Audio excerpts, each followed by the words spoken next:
States? Look, NATO is one of the most successful alliances in world history. It successfully deterred the Soviet Union for many decades. When the European allies of NATO were called upon to help the United States after 9/11, they heeded the call. They sent troops to Afghanistan. Some of them sent troops to Iraq. They've been with the United States in all kinds of projects on multiple continents over many years. They've been also part of this trading, really big trade zone between Europe and the U.S. that has made both sides of the Atlantic profitable.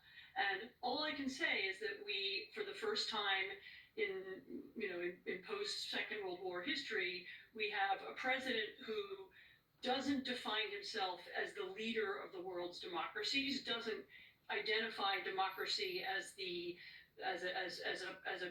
piece of the central piece of America's identity, doesn't care about his relationships to other democracies, and actually, unlike in his first term, he's surrounded by a group of people who feel that way as well. And so you have this really senselessly self-destructive moment where the president arrives at a summit and almost as soon as he got there started ranting about how much he doesn't like everybody and started, as I said, making up stories that aren't true.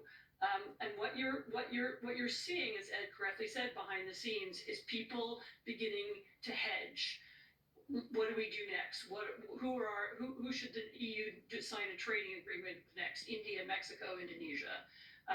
What are our defense possibilities? What's our next defense strategy? And all of that's happening. Of course, on the surface, nobody will say that. Everybody wants the alliance to continue if it can. But this is a moment when it's almost as if the president is ranting by himself and everybody is just pretending not to hear him.